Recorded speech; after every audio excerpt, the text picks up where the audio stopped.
No one in this world can you trust. Not men, not women, not beasts. This you can trust.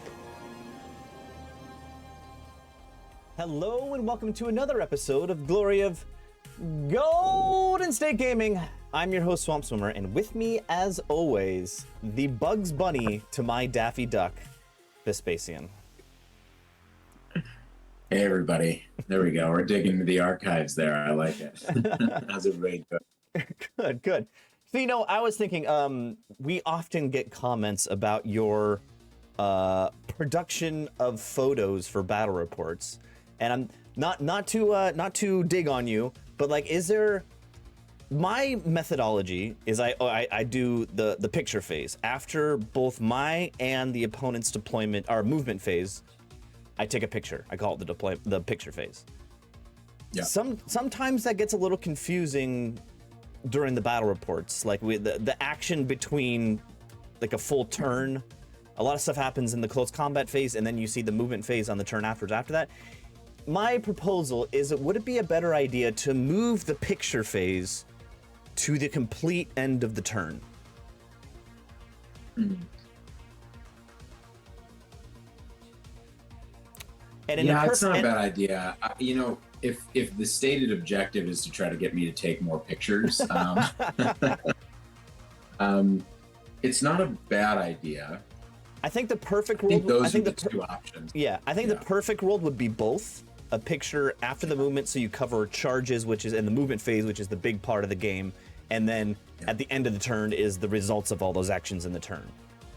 I mean, for me taking two pictures a phase might be two pictures a turn might be too much for me. I mean, maybe I could try it out, but my thought is maybe the complete end of the turn is a better time to take one picture per player turn instead of after the movement phase. What do you think? Like if you only had one. Yeah. Yeah, it's probably the one thing that could be confusing about it is, like, I think that the movement phase, you have the same things on the field generally as when you started the turn, so you can kind of articulate what your thought process was, whereas like at the end of the turn it could be confusing to be like, oh, here's this thing and it's facing at nothing, and then you have to be like, oh right, that's because we killed it when we were shooting it, or whatever. If moving it to the end of the phase is like you're missing the charge, shooting, and close combat, and like visually a lot can change in those three phases, right? Yeah, I think one of the things that I struggle with is that movement phase to shooting phase is a kind of a important inflection point. You kind of use, like, the end of your movement phase is a really critical juncture in any turn, right? Because you need to make sure you've gotten everything right before you do your. So sometimes, if things are moving quickly, or if it was quite complicated, I can sometimes kind of just rush into the magic phase. So that could be doing it at the end of the turn might increase my conversion rate. I don't know, potentially. Yeah, I think in my next battle reports, I'm going to try to go for both and see if it's feasible for me. I think I can, but yeah, I don't know. Let's mix it up. I think we should try it out and see if it's better or worse. I'll give it a try. I know that I need to do better, but no, I didn't mean to dig on you. I just wanted to have a discussion about which one of those two parts was better. But anyway, we are here for a battle report. We are on to Vespacian's Round 4 of Silicon Hammer 2023, San Jose, California. And you're doing pretty well. After 3 turns, I've got a new recruit up right in front of me here. After 3 rounds, you are at 44 battle points, sitting at 3rd place. Right. So this is a key matchup for you to determine the rest of the tournament. And you get paired in our good friend Rick, who normally runs Saurian Ancients, is running Infernal Dwarves. That's right. Been played against Rick in a number of tournaments, over the course of the past couple of years, and was looking forward to seeing his ID across the table. He as you said, we played He's had some fraught matches with the Saurians versus the High Elves, so a good chance to try something else out. Definitely. This is Dawn Assault Secure Target, and this is still the special scenario, Traffic Jam, where one of the units is held back. Did you guys participate in that, or did you? We did, yeah, because it was really only round 2, I think, that the TOs made optional, right? So I think the rest were, you were supposed to play it. This one was actually a really good example of like this scenario was much more heavily impacted Rick than it did me, because I have a generally pretty mobile and MSUE style, but he had a big immortal Death Star as kind of the anchor in his list, and so slow moving Death Star too, slow moving. Correct, yeah. So of course I chose that to send back. So bigger impact for him. But anyways, we can take a look at the list. The list, yeah. If you are interested in Vespacian's list, please click the link right above my head. It'll take you to our round 1 video where Vespacian goes over his list in a little more detail. But let's go over to Rick's list. So he's got the Overlord on the Great Bull with all sorts of flamey destruction. Yeah. Adept on Pyromancy. Oh, he's on a Golden Idol of Shaman. Okay. He's got the Vizier BSB on foot. Lamasu, Infernal Warriors with great weapons and blunderbusses. Citadel Guard with pistols and spears. 2 times Vassal Levies with paired weapons and bows. 26 Immortals right there. That's the big block with the flaming banner. And he's got a rocket battery on an artillery. A gunnery team with a rocket battery, and a Kadim Titan with walking volcano. Yeah. Ugh, with the naphtha thrower. Yikes. Yeah. So what do you think of this list? I can't remember exactly what I put down for the matchup. I guess that'll come up next. But I think I had this. This was actually one of my few, bad matchups in the lineup. Like, my list is pretty flexible, so generally it doesn't go down big. But the double rocket battery and the blunderbusses is a real problem for my list, because it creates these massive no-go zones for the flyers and the character. And so I had this as an orange, and I candidly, I kind of lucked out in being able to not only get this particular special scenario from the tournament, but also for it to be secure target, because, like, for example, like a hold the center or a capture really flags tough, or something like that would be really tough for me. But this allows me to spread the objectives and take advantage of my mobility. So I think my pre-tournament rating was an orange. Those factors may have bumped it up to like a yellow in general. But yeah, I mean, I like the list. I think there's a couple of things in here that I can get points off of fairly easily, which is the Great Bull and the Kadim, right? Yeah. And so if it ends up being a little bit of a range standoff, my bolt throwers and stuff like that can have a big impact on this game. So yeah, it's true. I mean, it's a standoff, but he's got a lot of shooting also. So, but you've got the range on him for sure. So, right. Yeah. All right, let's see how this goes. Let's see. We already talked about you as an orange/yellow matchup. This is marked Deployment and Vanguard. Yeah. So what you can't. So he got first turn, I want to say. Let me check. Yeah, he had first turn. Yeah, so he got first turn. And he placed that objective, pretty centrally there. That's that white one right up at the top there, yeah. And so I, took the opportunity to put mine sort of as far away as I could, which was in the bottom right, essentially. Oh, bottom right. Because this was dark, so I was able to pop it into the bottom right corner. Mm-hmm. And I liked that, although Rick did something smart. He actually ambushed one of his scoring units, right? Seeing as how that objective was over there. It's an interesting possibility. And then he, obviously with his Immortals back, it kind of adjusts his process. So his deployment, he was relatively flexible, relatively conservative. So he's got the Kadim Titan over on the left. He's got the pistol and spear, one of the Citadel Guard units, and then he's got a vassal unit, and that Citadel Guard unit has the rocket battery and all the characters in it, because his bunker isn't there. And then he's got the rocket battery, and then the blunderbuss unit, and then over behind the house is the Overlord. Okay. Right. So I went all the way to the back line, basically, because I wanted to mitigate his rocket batteries targets first turn. Yeah, his rocket battery is actually towed up on the edge of that hill. Yeah, this one right here. So, yeah, exactly. So I deployed the bolt throwers out of rocket battery range, all the flyers and characters out of rocket battery range. And I gave him, he could get some shots on like my archers or my sea guard, but that was basically it. So left to right, I had my lancers way over on the left-hand side. Basically, I wanted them there to make it challenging for him to sweep across, because they score and they could take a last turn objective rush onto that secure target. So yeah. Then I've got the Reaver chariots for basically exactly the same reason, and then interspersed along the back line, 6 inches apart or more, the bolt throwers, the Reavers, the archers, then Sea Guard, Flame Phoenix, other Sea Guard, Lion Chariot Prince, and Griffin. And he actually chose to help hold back my Frosty, basically. Oh, interesting. Yeah. What do you think his reasoning was for that?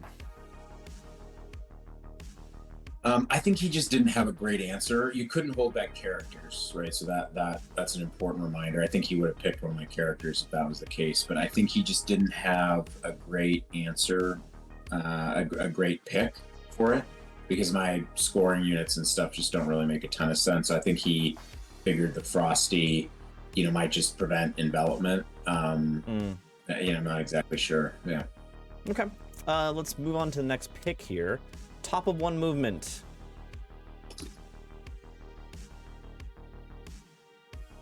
Yeah. So he advances.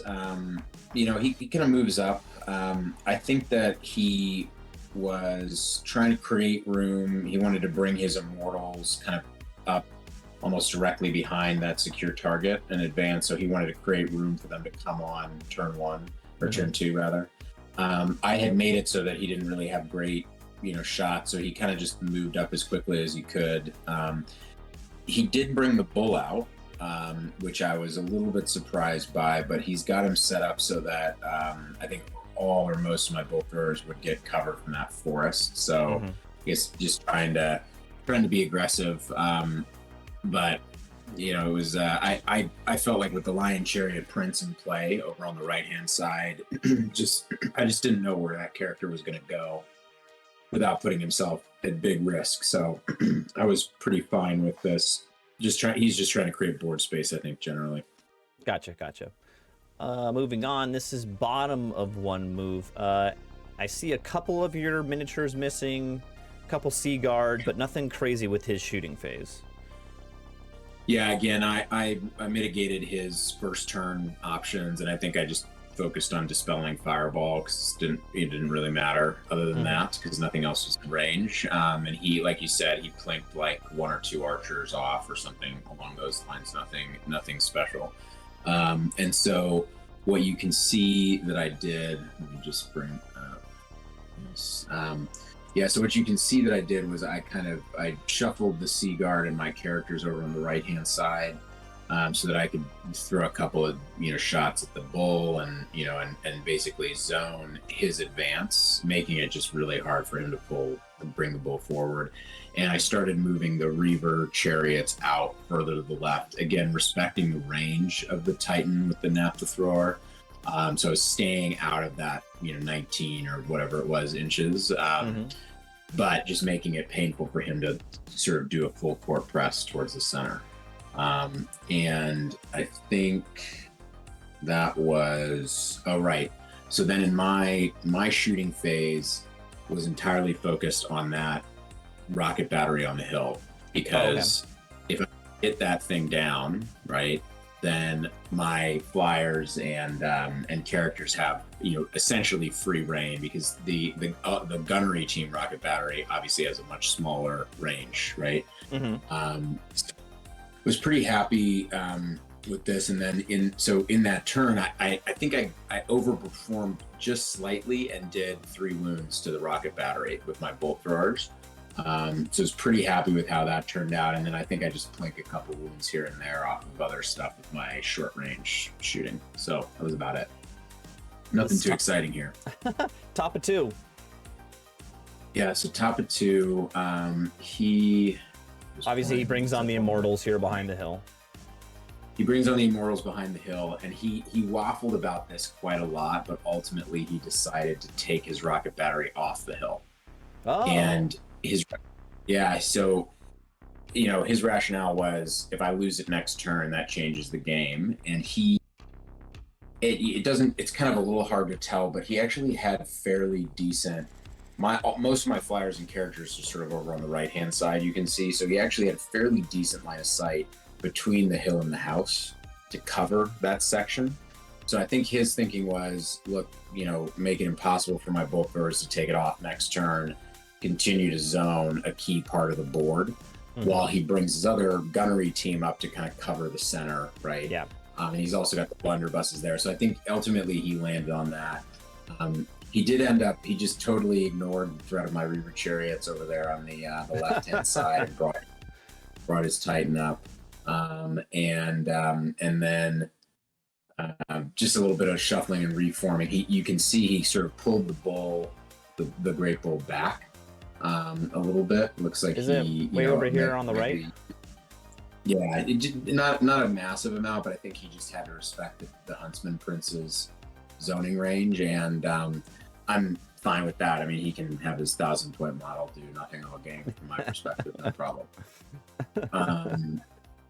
And then I think so. Then in my turn, we go along. Yep, this is bottom of 2. So I took advantage of the move with the rocket battery to kind of monopolize some board space in the center there. I got the Frosty on, as you can see, so he popped up there, and you know, I pulled back on the left. Oh, actually, I guess his Titan was facing the left, so he didn't disrespect my River Chariots. Oh yeah. So I'm happy to have his Titan futzing around with my expendable units over there and zoning off the objective, because it just basically means there's no pressure on my back line right in the center there. And I take advantage of where he moved his rocket battery to find a nice little placement there with 3 of my flyers, and I'm keeping my Lion Prince out on the right, essentially zoning the Great Bull and out of rocket battery range. And it looks like in his turn he popped a couple of in top of 2. Did he ambush that one unit? You know, I'm trying. So one thing you should know is that I think my phone was out of batteries, and so I was taking pictures with my iPad, and I think he did. I think he did not actually do. He just didn't roll it. Yeah. I think he. Oh yeah, he failed. He's holding it on in the picture here, right up there. Okay, keep going. Yeah. So I think anyway. So I did this, and you know, I took a couple of calculated risks here with the Frost Phoenix.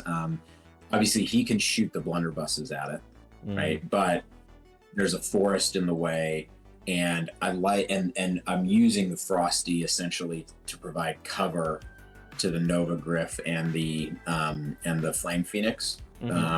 So I'm kind of trying to take advantage of the fact that Frosty is more robust with that Aegis save, and try to create some interesting space for the flyers there. So the game is starting to break open a little bit from that sort of like backline standoff that we had. Okay. Let's see here. This is top of 3. I'm seeing not a whole lot of damage on his side of the board from shooting. Yeah, so let me top of 3. Let me just pull that up. So top of 3. Yeah, so So basically, here's his response. He pulls the Titan forward, or sort of closer to the center. He does a little bit of reforming. He continues to pull the bull back, and he adjusts his blunderbusses to take advantage of my, the shooting that I've given him. But again, he doesn't have a lot to aim at that Frost Phoenix aside from the blunderbusses, because I was careful with the distance management. And I think it might have been this turn. It was either this turn or the following, when, with the rocket battery off the hill and the bull sort of pulled back and through cover, what I was targeting actually was the gunnery team in the Citadel Guard. And this is a kind of, I think, probably a commonly misplayed fact, but because those gunnery teams are not the same model type, you can pick them out with single shots. They're not standard infantry. They're standard what? I think they're standard constructs. Oh. Instead, so they're the same size, but not the same model type. So once that rocket battery was off the hill, I think I managed to, in one turn, just put single bolts in that unit and take the gunnery team off with a single volley. So that opens up the middle of the board quite a lot for me in the coming turns. And so, we'll see. So Rick did do what you can kind of see with the cannon looking thing behind the hill. He did move his gunnery team, that one, up a little bit. So basically it gave him more view into the center, but it continued to make it so that two of my bolt throwers couldn't see it and the other one had cover. Gotcha. So I think from his perspective, he was taking very limited risk, but opening up more of the board. Basically, it prevented me from doing what I did the previous turn. Yeah. Not a lot of damage from Rick this turn, and so I think we can go into the next one. Yep, this is bottom of 3. Bottom of 3, right? So I continue, move my flyers over, kind of out of arc of the Titan, facing his center, and well away from the blunderbusses. So basically, take advantage of the fact that gunnery team got killed and his, what his line of sight issues are. And otherwise, I turned a lot of my shooting to the right, essentially to work on the ambushers that had showed up over there. So you can see my 2 Sea Guard units have shifted over. I've done some healing and stuff like that. You can see I've healed back that bolt thrower. So it's, still very standoffish and, kind of just focusing on pushing the objective, right? And trying to, not lose on points, basically. Yeah, gotcha. Okay, so let's move on here. This is top of 4. By the way, good job on the pictures. Thank you. Actually, you should thank Rick, because I think he was reminding me. Okay. Yeah. So Rick at this point, he recognizes kind of the risk to his bunker, because remember, he's got his mage and his BSB over there. So he turns everything around essentially to recognize the fact that I've got quite a lot of heat coming down on that left side. And if I were to break open that side of the board, there's also the objective potentially being in play there. That being said, with that big immortal block there, not likely. But then he does make an aggressive move. So essentially, now that I've moved my flyers back, he puts his immortals up into the forest. And now he's got, he brings his bull over, once again using the forest for cover against most of my bull throwers. But this is probably the most aggressive move that Rick makes all game, essentially. And that position puts a lot of pressure on my back line. It potentially puts the immortals in a place where if they did multiple march moves, they could get over to the objective in the bottom right. So this is quite threatening. But that being said, it opens up an opportunity, which you may see in the next one. But he's given my Huntsman Prince I think it was a Swift 10. He's in the bottom right, yeah. I think a Swift 10 into those immortals who are in a forest and not steadfast. And not only are they not steadfast, but there is a 1,000-point Great Bull behind them. So if that huntsman were to connect that charge, break the immortals, and overrun into that bull, that's 20, right? Yeah. So I think you always take that charge. So I did take it. Mm-hmm. I did fail it, unfortunately. Hold on. Let's move on. Let's move on to the bottom of 4. Yeah. Oh, this is a horrible picture. Yeah. Oh, okay. Not a good picture. Yeah, sorry. Again, I was using the iPad, so it wasn't perfect. But what I did see was, I basically, with the immortals and everything facing over on the left, I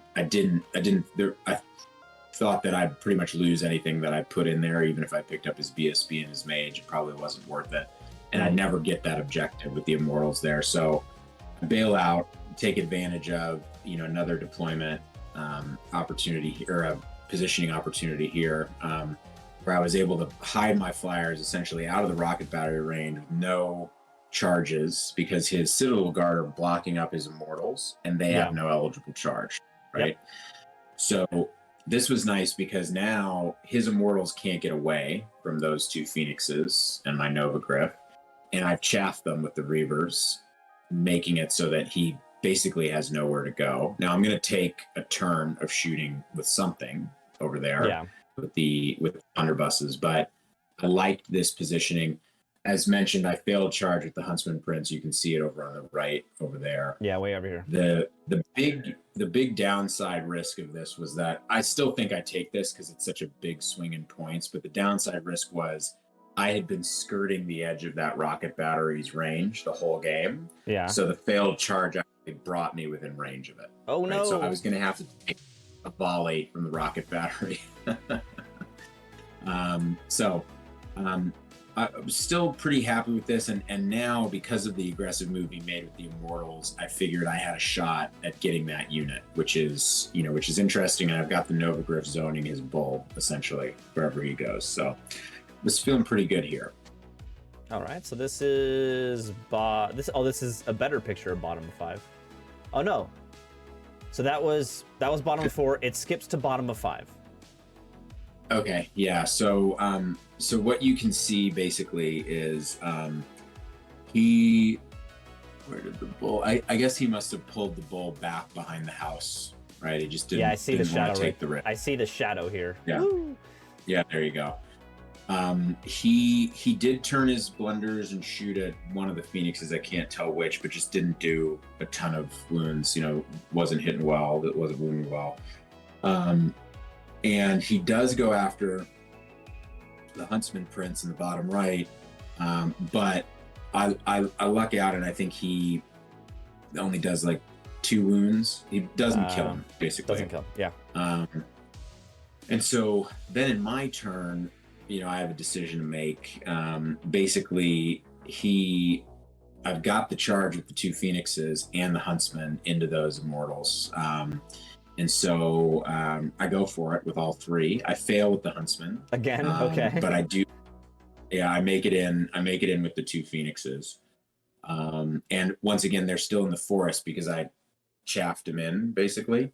So I just need to win that combat, and then they'll run, essentially. And that's a lot of points. So I was happy with that. And I brought those Reavers up in a sort of an odd situation because I didn't have a ton of great targets all game for my small arms fire. I had killed off the ambushers over on the right, and the Titan was kind of out of range. There's no point in shooting at dwarves with 3-up armor with strength 3 shooting. So I was putting him into the vassal unit, and I think at this point, one guy was left in that unit, and he had run him around. Oh, he's like this guy right here. There he is. Yeah, that's the man. So the Reavers had the opportunity to kind of, Legolas that guy at the end of the game, essentially, because for some reason, we only made it to turn 5. And I think that there was a lot of, one of us maybe showed up late or something like that, but there was some reason why we weren't able to make it through 6, though I don't think it would have changed the outcome greatly at this point. So then essentially, I think this might be the last picture. Yeah. So essentially, what happens is kind of what you'd expect. I get that last little guy with my Reavers, and my phoenixes win the combat against the blunderbusses and break them and run them down. Okay. And I think neither of them die, and so it ends up, being a pretty cagey match overall with a little bit of excitement at the end, basically. Yeah, there was not a lot of combat happening in that game. So you basically took off both of his vassals and the blunderbuss unit and the weapons team, gunnery team. Yeah. Correct. And he took off of you what?